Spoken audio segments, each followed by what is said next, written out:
마태복음 7장입니다. 7장. 마태복음 7장 13절에서 29절까지입니다. 13절에서 29절 우리 다 같이 한 목소리로 읽읍시다. 시작.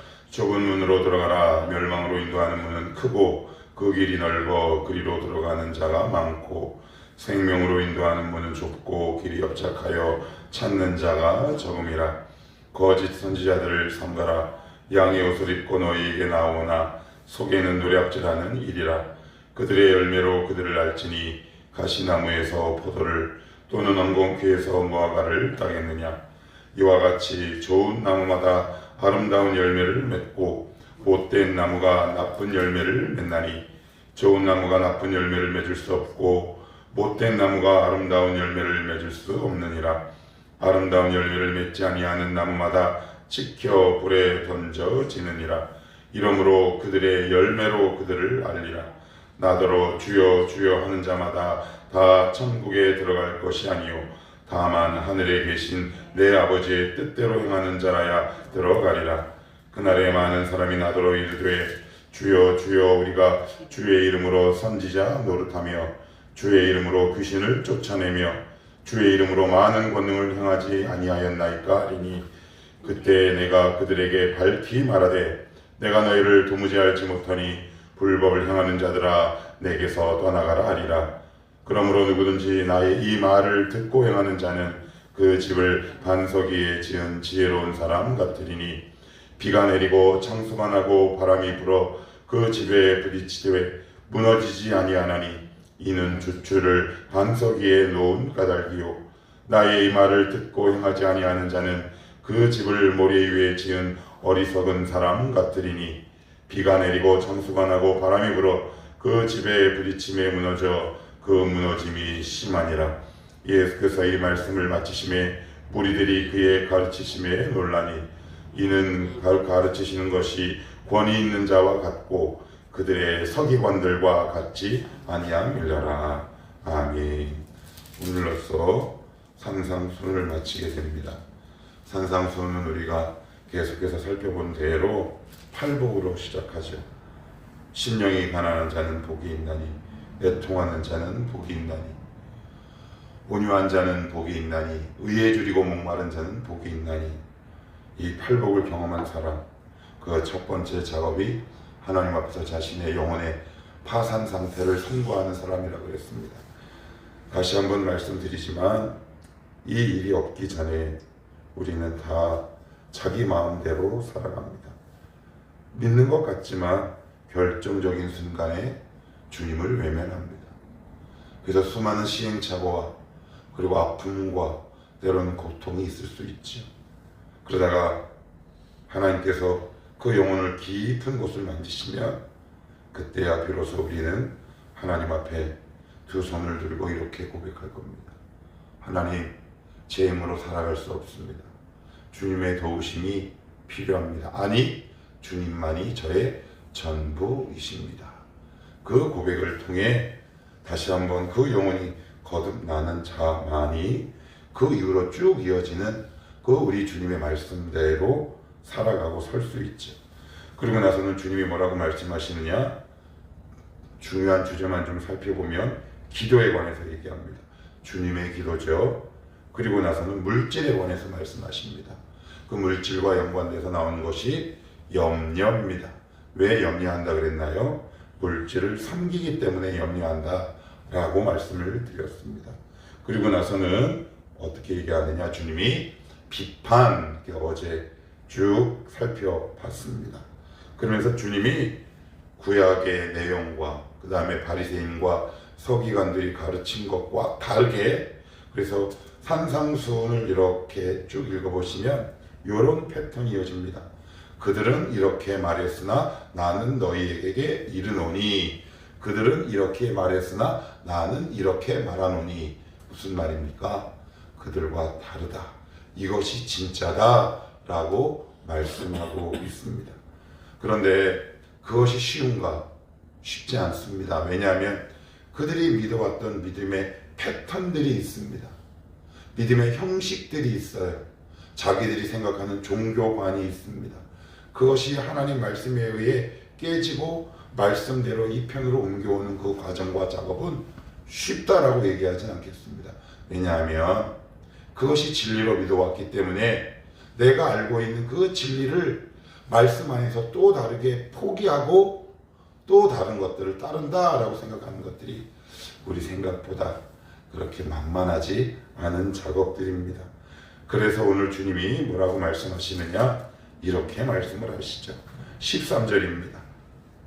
좁은 문으로 들어가라. 멸망으로 인도하는 문은 크고 그 길이 넓어 그리로 들어가는 자가 많다. 그래요. 좁은 문이라고 얘기합니다. 우리 주님이 문이죠. 요한복음 10장 7절에 보시면 이렇게 말씀합니다. 내가 바로 문이다. 요한복음에 보시면 헬라어로 에고에이미라는 말이 있습니다. 제 신학교를 졸업하신 분들은 다 아시겠지만 나는 뭐뭐다라는 표현인데 이게 무슨 뜻이냐면 신적 권위를 나타내는 표현입니다. 그래서 총 이제 쭉 여러 가지가 나오는데 주님이 당신을 가리켜 내가 곧 문이다. 그러니까 그 문을 향해 우리 주님이 좁은 문이죠. 왜요? 처음에 수많은 사람들이 예수님이 행하신 기적을 보고 따르지만 나중에 뿔뿔이 흩어집니다. 주님을 따른다는 건 포기해야 할 것들이 되게 많습니다. 그래서 제가 예전에 이 본문을 예로 들면서 주일 설교 때 이렇게 말씀을 드렸어요. 좁은 문, 쉽게 말씀드리면 영적인 다이어트가 필요하다. 하나님 여기서 더 빼라고요? 예, 더 빼셔야 합니다. 그래야 주님이 가라고 하시는 그 길을 갈 수 있습니다. 여러분들도 아마 어디 산이나 등산, 야외 놀러 갔을 때 이런 거 본 적이 있으시죠? 나무를 세로로 쭉 세워놓고 날씨, 비만, 통통, 뚱뚱 그 사이를 쑥 지나가면 나 정상이야.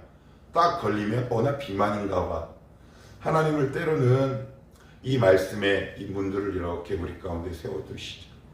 하나님 이것마저 빼야 합니까? 라고 우리는 하나님 앞에 조금 외쳐서 물을 수도 있습니다. 그러나 주님 보시기에 내가 굳이 빼지 않아도 될 살들을 빼라고 말씀하시는 거죠. 그래서 주님이 오늘 뭐라고 말씀하시느냐? 좁은 문, 그 길이 너무 협착하답니다. 14절에 보시면 생명으로 인도하는 문은 좁고 길이 협착. 그래서 협착이란 말은 무슨 얘기냐? 좁다라는 말은 말 그대로 좁다라는 뜻이고 협착이란 말은 뭐냐면 헬라어로 이런 뜻입니다. 포도를 갖고 와서요. 포도를 짜는 그 착즙기에 놓고 이렇게 짜는 겁니다. 그러니까 너희가 앞으로 나를 믿는다면 고난을 당할 텐데 아마 그 길로 가는 사람이 세상 점점 가면 갈수록 없을 거야. 그런데 너는 이 좁은 문으로 나랑 함께 갈 수 있겠느냐? 라고 말씀을 하는 거죠. 그런데 이 길을 갈 수 있는 사람이 누가 있겠습니까? 아무도 없습니다. 여기서 설교하는 저도 이 길을 갈 자신이 없습니다. 그래서 우리 주님이 이렇게 말씀을 하시죠. 베드로의 예를 들어보면 베드로가 주님께서 이 말씀하십니다.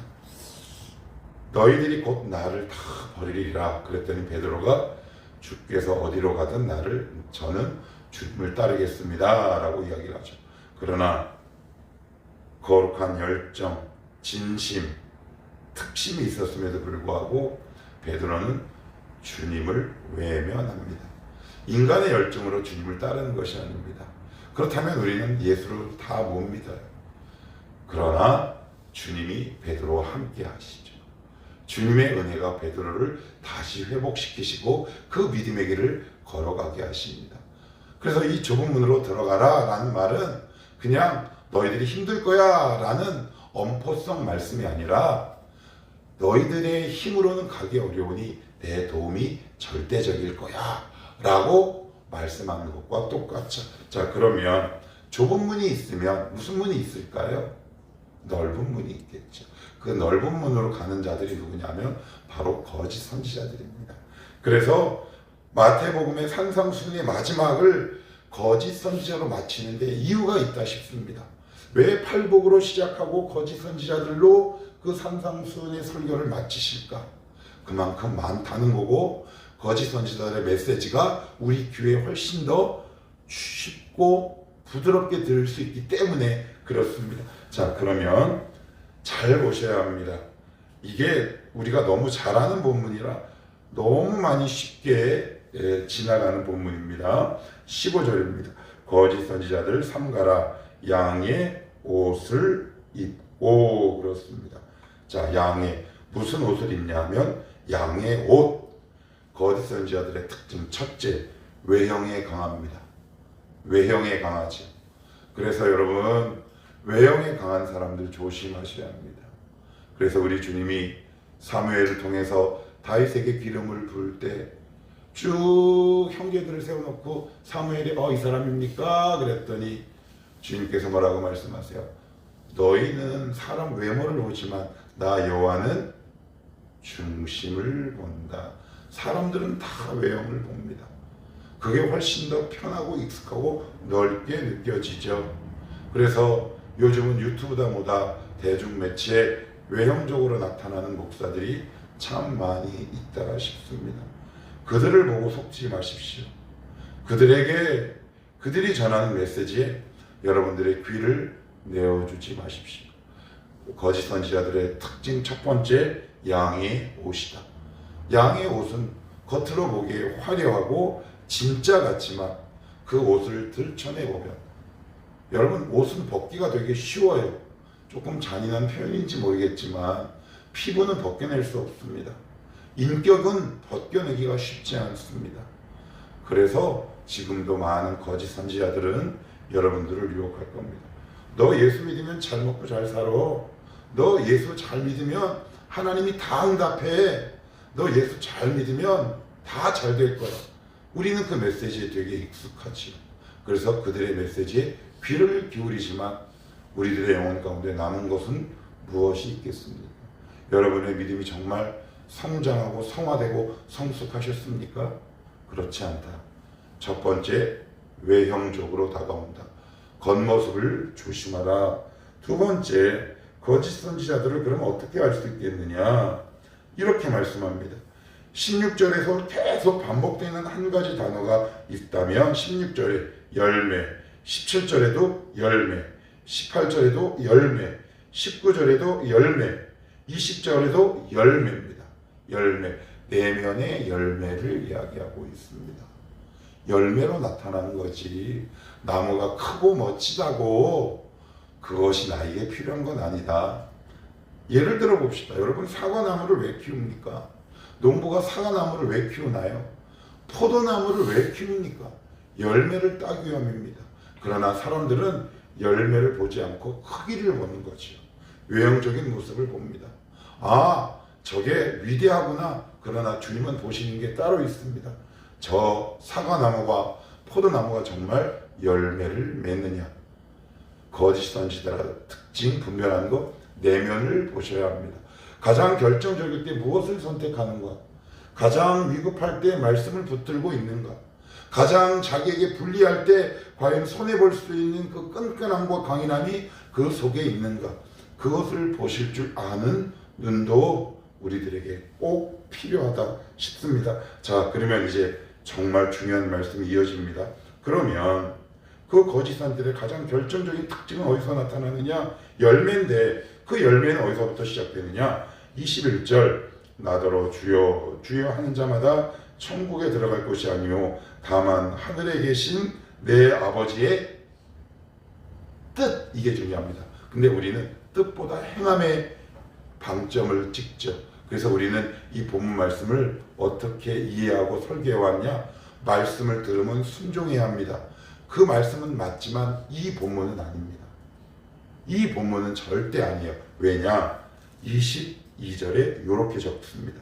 그날에 많은 사람이 나더러 이르되 주여 주여 우리가 주의 이름으로 선지자 노릇 하며 주의 이름으로 귀신을 쫓아내며 주의 이름으로 많은 권능을 행하지 아니하였나이까.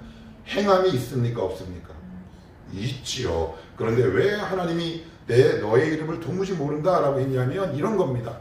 매뉴얼대로 사용하지 않은 겁니다.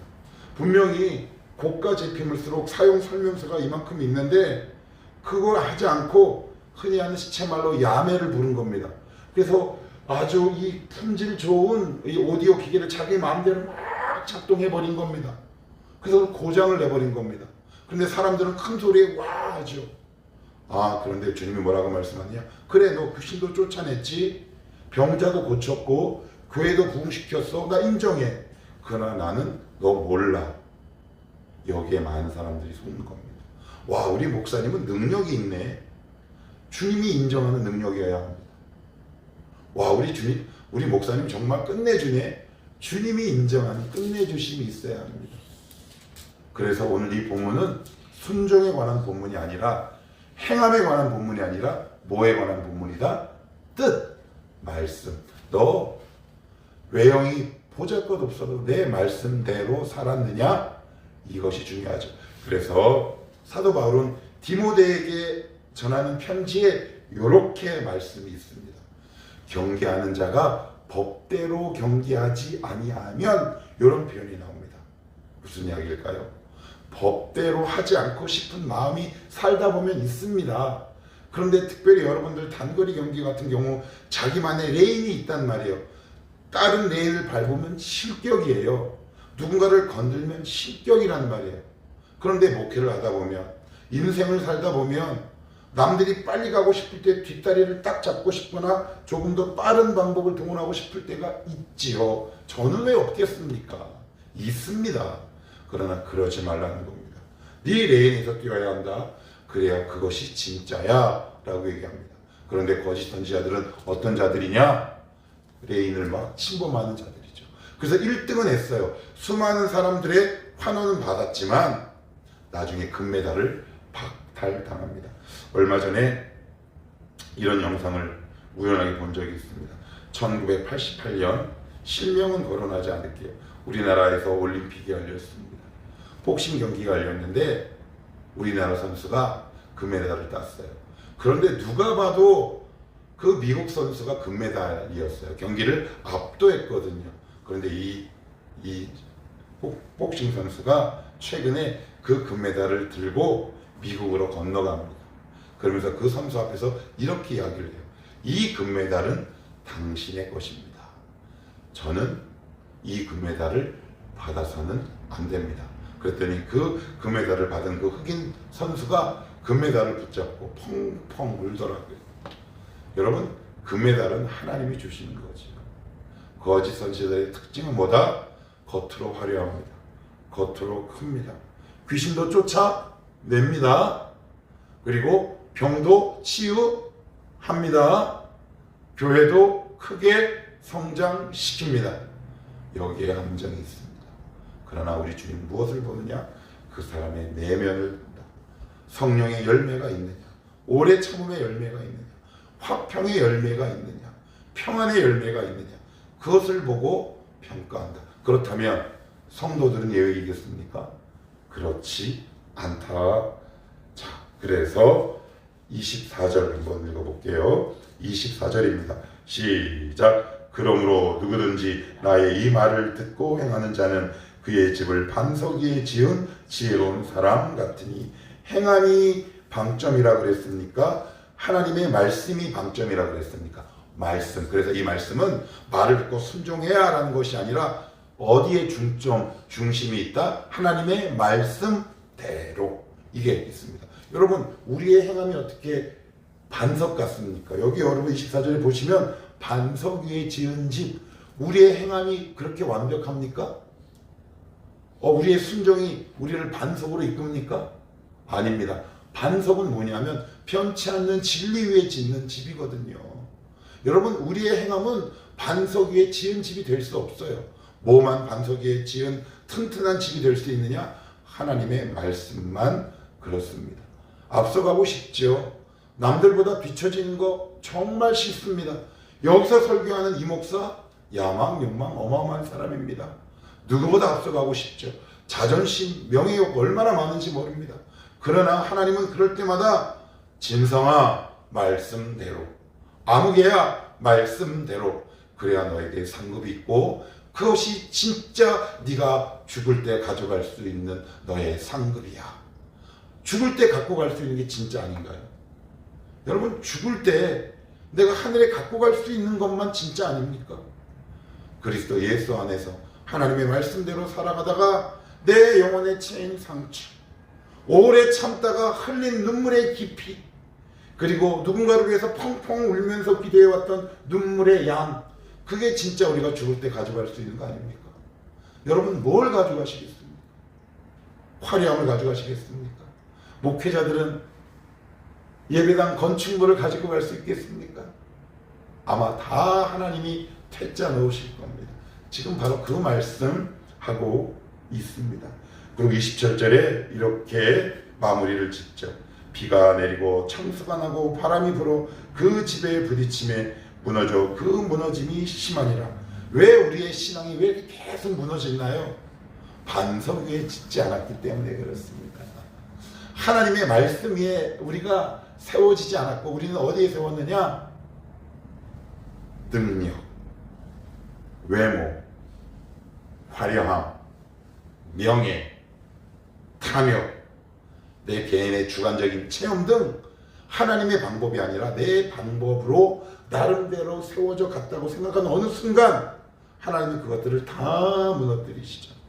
제가 한참 전에 읽었던 한 책에 이런 내용이 나왔습니다. 이름만 대면 알만한 유명한 대기업 회장님이셨죠. 강남에 있는 모 교회 다니던 장로님의 이야기입니다. 그 대기업이 어느 날 대한민국에서 한순간에 사라져버리죠. 근데 그분이 그 회장직을 내려놓고 이렇게 얘기합니다. 나는 이 회장이 영원히 갈 줄 알았다. 그러나 하나님은 나의 삶을 다시 짓기 위해 내가 쌓아놓은 이 반석같이 보이는 모든 것을 허물어 버리셨다. 참 너무 안타깝습니다. 여러분 반석 위에 지으셔야 합니다. 그래야 무너지지 않습니다. 그래야 나의 신앙이 흔들리지 않습니다. 그래야 그것만 죽을 때 가지고 갑니다. 이 말을 들었던 수많은 사람들이 놀라죠. 여러분들의 삶을 보고 수많은 사람들이 기이 여기고 놀랐으면 좋겠습니다. 그것이 성도의 특권, 성도의 영광입니다. 기도합시다.